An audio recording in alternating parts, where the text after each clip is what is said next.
I'm a slash-a-holic, addicted to the fray.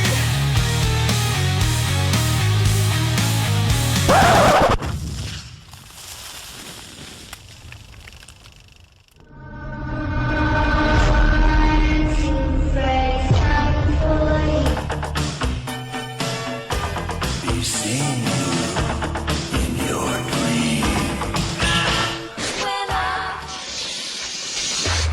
No. Don't be afraid. This time, it isn't one of your nightmares. This one was mine.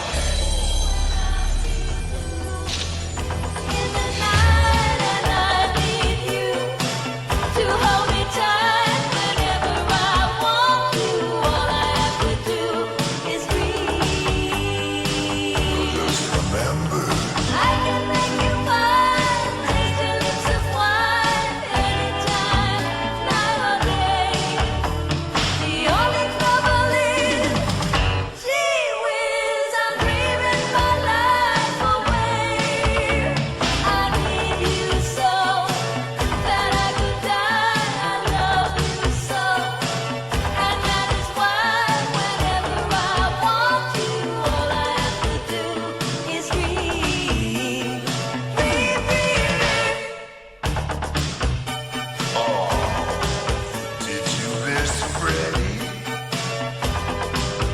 Well, just remember, all you have to do is dream. I can make you mine, taste your lips of wine, anytime, night or day. The only trouble is, she whiz. I'm dreaming my life away. I need you so that I could die. I love you so, and that is why whenever I want you. A Nightmare on Elm Street 6, Freddy's Dead, The Final Nightmare. A fan novelization by Jeremy Terry. Chapter 3, The Kids Aren't Alright. The teenage boy was a mess. Dirt clung to his disheveled clothing, and the dried flakes of the old blood still clung to his hair. He was starving, frightened, and exhausted. How long had it been since he last slept? He couldn't remember because it had been since before his accident, before the amnesia. 3 days had passed since he'd awakened on the side of the road. 3 days spent wandering the alleyways of Central City. 3 cold nights shivering beneath cardboard boxes and whatever else he could find to make a bed for himself. He'd spent the last of his 2 $20 bills the day before on fast food, and he was quickly becoming desperate. He crawled out of the space between the 2 dumpsters and began to rummage through them, looking for anything that he could eat, unaware that he was being watched.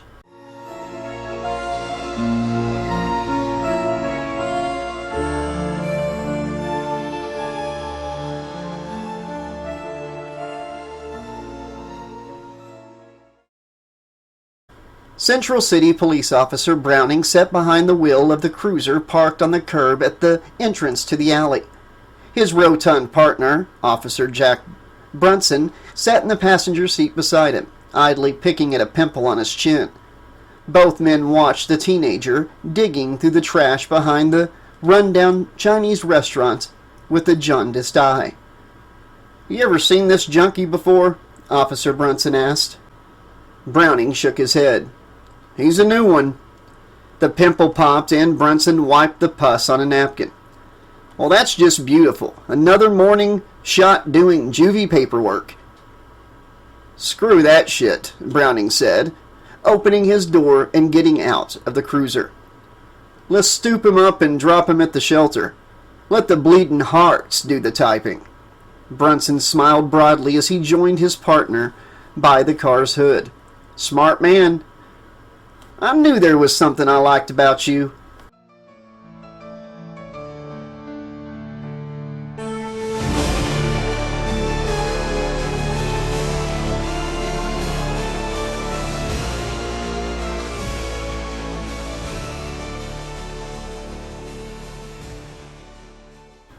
The Central City Juvenile Diversion Center was a grand name for a much less grand establishment.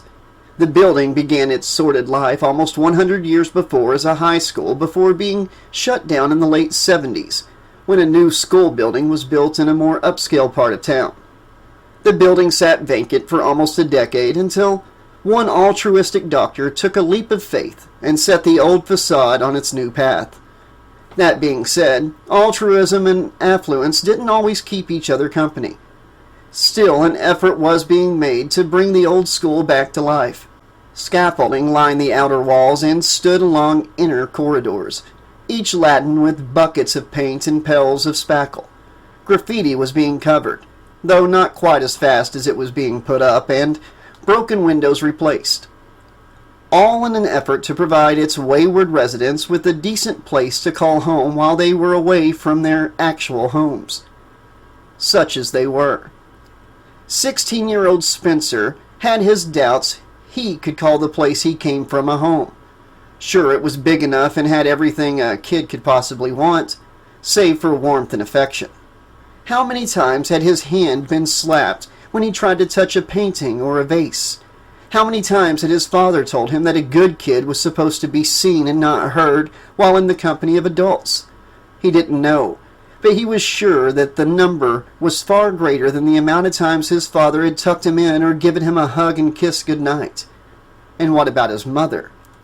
What mother? Spencer thought as he eyed the man in the three-piece suit across the room from him.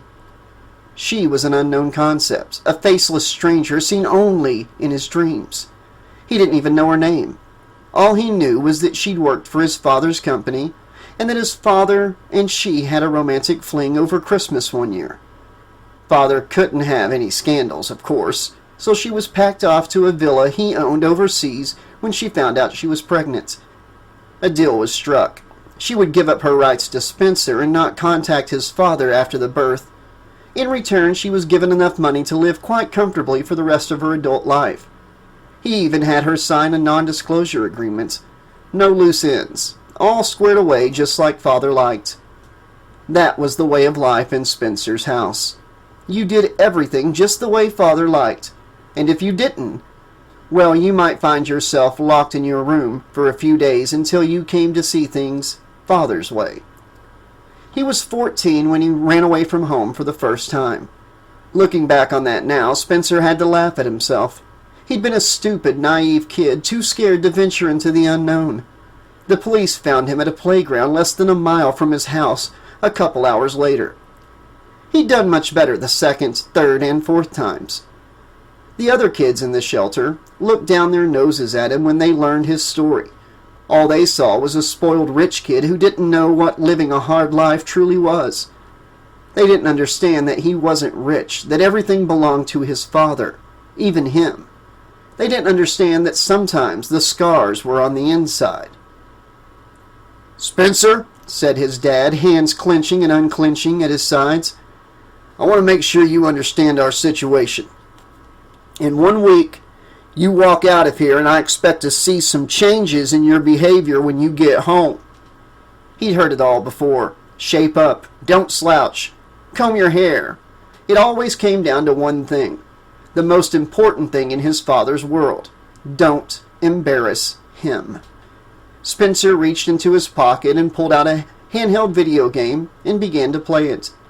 He saw his father's face go red from the corner of his eyes. "That's right, Dad," he thought. "Now you get to feel what it's like to not matter to someone." "I know you're hearing me," his father said. "I put you in here because you left me no choice. Next time, I'll leave you here and walk away." Big deal, Spencer thought. You're already just a ghost. The only difference would be that I wouldn't have to see you. "Spencer, look at me when I'm speaking to you." Spencer killed a digital alien. "Thanks for the visit, Dad. Come back when you can stay longer." His father stared at him for a moment, weighing whether the joy smashing the video game would give him would be worth the drama it might cause, and decided against it. He turned and started from the room, nearly running into Maggie as she stepped in to see how the visit was going. "Nice job on my kid," he said with a sneer. "I expected to see some improvement." Maggie glanced from Spencer to the man, bristling. He took a step back in the face of her anger, not used to another person being defiant towards him, especially not a woman. "Your son isn't a Toyota," she said, moving past him. "And this isn't a body shop." The man opened his mouth to reply and then closed it. He walked away, shaking his head. Spencer put the game away as soon as he was gone and looked up. "You okay?" she asked. He ran a hand through his blonde hair and shrugged. "Oh yeah, Dad just came by to lay out some ground rules for when I go home. No more running away. No more setting his cars on fire." "There are other ways to get his attention." Spencer lowered his head. "He barely blinked when I blew up the garage. All he wants is for me to grow up like him and be a good little clone. And frankly, I don't feel like playing football and raping co-eds." Maggie put a comfortable hand on his shoulder. He might hide it well, but she saw his pain in spite of his best efforts. "You'll have to face your father someday."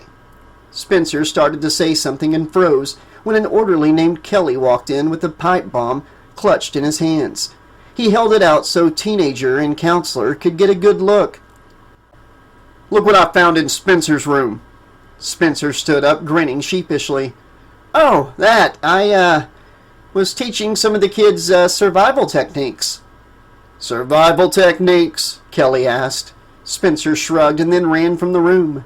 Kelly watched him go and then his head. "I've been confiscating stuff like this all week. Where do they get it?" "They buy it or they make it," Maggie replied. "Spencer is a do-it-yourself kind of guy. I think he wants to get caught and kept here." Kelly grimaced. "That's sad. To think that a kid's home life is so bad that they'd rather live in a place like this. Too bad we're overcrowded and the city is cutting our budget again." "It is sad," she said. Kelly moved towards the door. "I'll put this downstairs with the rest of the arsenal." "Arsenal? I thought the police were supposed to dispose of this stuff." "The cops are supposed to do a lot of things," Kelly said as he walked out the door. Maggie followed him into the hall and turned right, walking in the direction of raised voices. A few residents nodded to her as she passed. The girl's name was Stephanie. She was 12 years old and a guest of the shelter because she stabbed 3 of her classmates after they cornered her in a room and tried to take her skirt off. The boy with her was named Oliver. He was 2 years younger than her and barely spoke a word to anyone. He was there because he was a thief. He'd been in trouble repeatedly for stealing food from his school to take home to his siblings because his parents spent all their money on drugs. All good kids, Maggie thought as she rounded a corner. Broken, sure, but still good. "Take your hands off me!" Maggie sighed and picked up her pace as 3 struggling people came into view. 2 were security guards. The third, 17-year-old Tracy Sanders. She was tall, in excellent shape, a fighter and survivor. All you had to do was ask the bleeding guard trying to corral her into a corner. "What's going on?" Maggie asked. The guard with the bloody nose turned to look at the newcomer. "She was beating on one of the other kids." "He was trying to hit on me," Tracy shouted, her fist raised to continue the fight. Maggie put herself between the girl and the burly men, nodding. She could see the whole scene play out in her head as if she'd been there. Tracy minding her own business when a teenage boy walks up and touches her head or puts his arm around her shoulder. Maggie looked to the one with the bloody nose.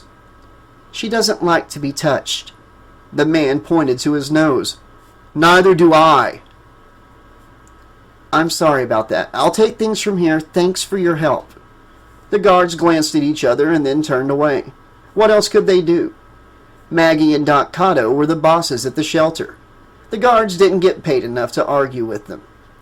Maggie watched them go and then turned back to Tracy, who appeared only slightly more relaxed. "We have a session today, yes?" "I have Doc today," Tracy said, pushing past Maggie and walking down the hall. "Work around him." Maggie watched her go, wishing she had half the rapport with the kids as Doc Cotto did. What progress she could make. Oh well, it didn't do any good brooding on what she wished for instead of what was. She had things to do and kids to see, and she had better get started. She turned and walked up the hall towards her next appointment.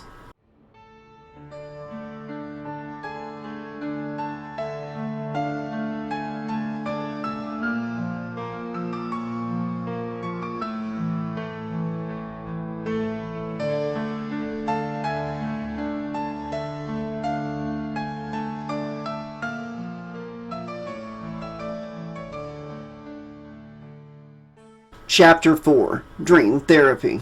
Dr. Cotto's office in the basement of the shelter was an explosion of eclectic artifacts and paraphernalia. Shelves laden with books on topics ranging from the purely scientific to the outright metaphysical and occult lined the walls.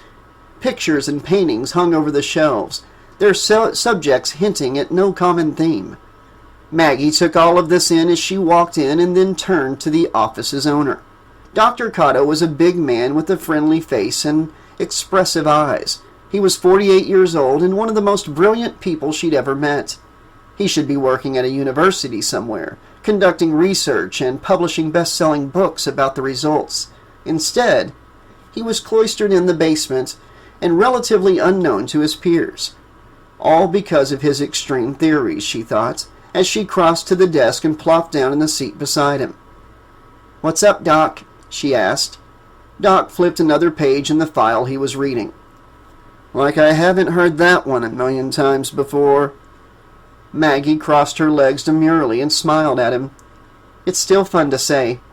So I thought you should know that they caught your star pupil beating up one of the other kids again. I thought you were making some progress with Tracy."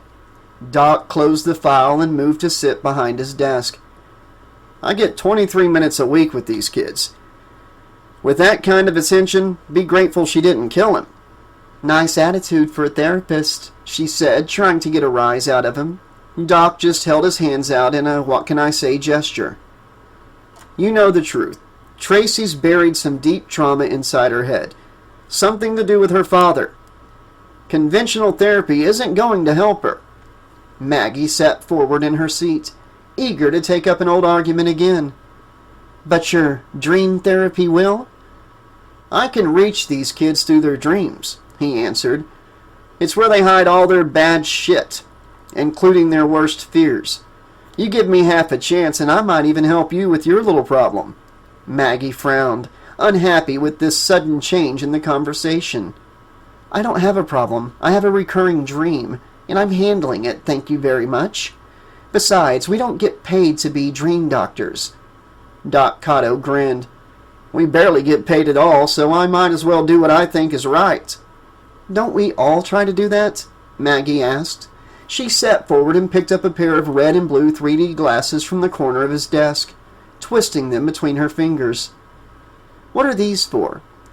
Double bill at the drive-in?" "They are just a different way to look at things," he said. "The kids have to see their problem before they can face them. The glasses are a way to help them focus on that." "Ah, the good old power of suggestion," she said as she donned the glasses and looked around. "Mind over matter, belief makes it real, all that jazz?" "Something like that." Her eyes locked on a particular painting on the wall, and she wrinkled her nose in disgust. The picture was of a large stone gate in front of a pitch-black background. 3 worm-like creatures were wrapped around the gate pillars. Each one had a demonic face and coal-black pupilless eyes. Maggie pointed to it. "That one looks worse in 3D. What is it?" Doc stood up and walked over to examine the hideous painting. "Like it? It's new. These ugly bastards are ancient dream demons. They're out to shatter the line between dreams and reality, turning the real world into one big nightmare." Maggie pulled the glasses off and set them back on the desk. "They seem to be doing a pretty good job so far." Doc ran a finger over the painting's surface and then brushed the digit on his pant leg as if he were wiping something nasty off. "They have some help. Supposedly, they roam the dreams of the living until they find the most twisted, evil human imaginable. Then they give him the power to cross the line, to turn our nightmares into reality. Think they found anybody yet? Doc turned back to her, his usually cheerful face grim. Maybe they have. God knows there are enough candidates. A noise at the door, and both looked to see Kelly striding in. I'm sorry to interrupt, but I need Maggie upstairs right now. The cops dropped off at John Doe this morning, and he's just finished orientation. They need your report ASAP. Duty calls, Doc said. Maggie stood and joined the security guard at the office door. It never ends. I'll see you later.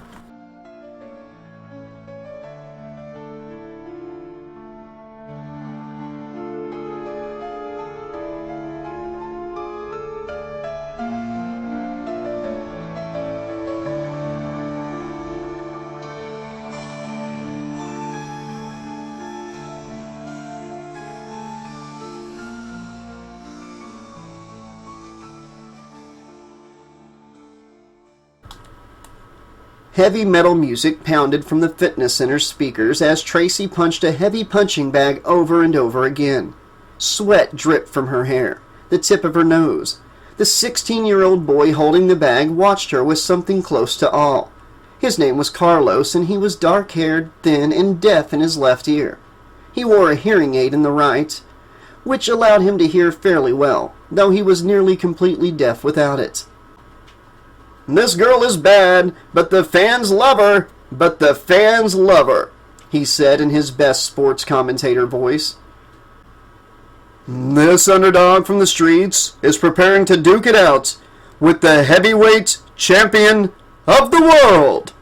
Tracy changed her aim and threw a quick jab towards his face, which he dodged easily. He laughed, pointing to his hearing aid. You wouldn't hit a guy with a handicap, would you? You call that a handicap? Tracy asked as she maneuvered around the bag and closed the distance between them. I call it a cowardly way out. Come on, chicken, spar with me. No thank you, ma'am, Carlos said, dancing away. Come on, wuss, let's see what you got. Fat chance, he thought, as he reached up and pulled the hearing aid from his ear. Instantly, the noise around him faded away to nothing, until all that remained was the sound of his own beating heart throbbing in his head. Tracy continued to shout and gesture with her gloved hands. Carlos thought she looked pretty silly. Someone snatched the hearing aid from his hand and stuffed it back into his ear. He and Tracy turned to see Spencer standing behind him. Don't tune her out, he said. Talk back to her. Yeah, Carlos said with a shrug. Like you talk back to your dad? He pointed to his ears. I stopped talking back when it became hazardous to my health. Tracy took her boxing gloves off and tossed them aside before turning back to the two boys. So, are we set? Spencer nodded. No problem. I gave the guy our cash. As long as we do it before dawn, we're good as gold. Carlos gave Spencer a high five. Hell yeah, man. We'll be living large in Cali by next week. Tracy turned stilly eyes on the blonde boy and raised her fist. You better be sure.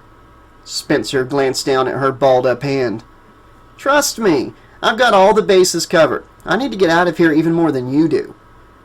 Anger flashed across her face, and she took his shirt collar in hand. You don't know shit about needing to get out. Your family's a picnic, rich boy. Yeah? Well, that shows what you know. Do you think I'd choose to be here with you morons? My dad's a one-man stud show. Tracy released his shirt, seeming to shrink into herself. Don't talk to me about fathers. Spencer straightened his collar, brushing imaginary dust from his shoulders. Oh, yeah. Did yours come to visit you, too? Yeah, she replied, her eyes haunted. Every time I close my eyes. The door to the hallway opened, and Doc Cotto walked in with his usual smile plastered across his handsome face. He motioned with his thumb towards the door. Get lost. Tracy and I have work to do. Carlos and Spencer exchanged quick glances with her and then waved. Sure, Doc. See you around. Doc nodded to them. Keep your noses clean. Maggie has had a busy enough day already. "Roger that," Spencer said with a crisp salute. He and Carlos turned on their heels and walked out of the room. Just a few more hours and they would be free from the shelter and free from their pasts. At least, they hoped they would.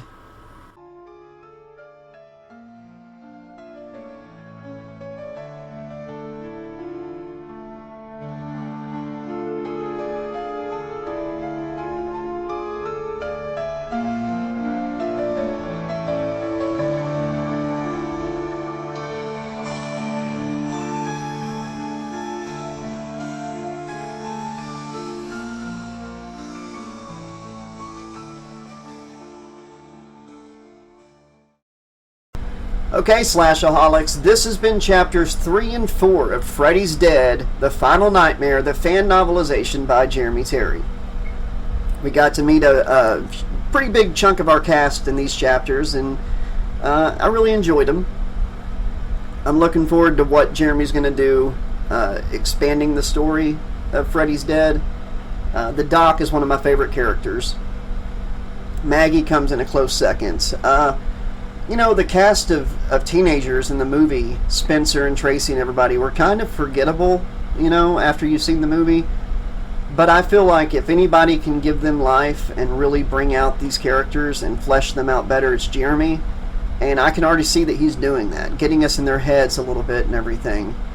And yeah, I'm really excited about this book and seeing where it goes.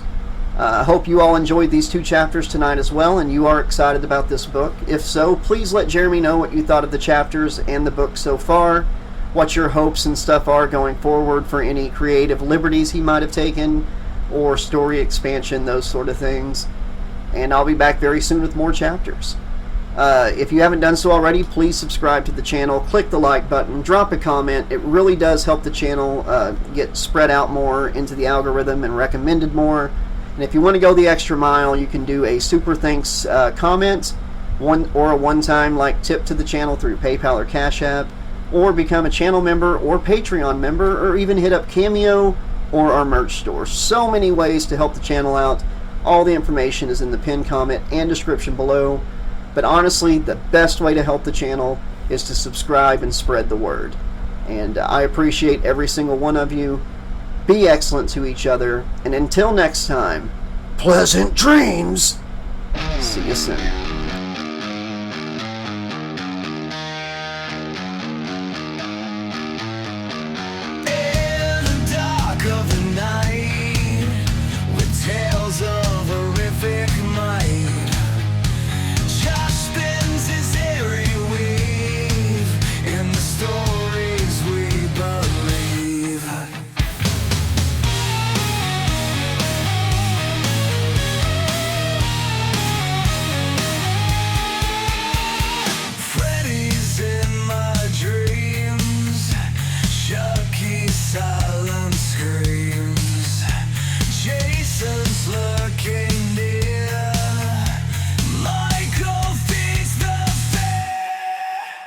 I'm a slash-a-holic, addicted to the fright. Narration so hypnotic, just keeps me up all night. Lies and masks and pain, blood runs like the rain. Evil finds its way in the spine. Chill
slash-a-holic, addicted to the fright.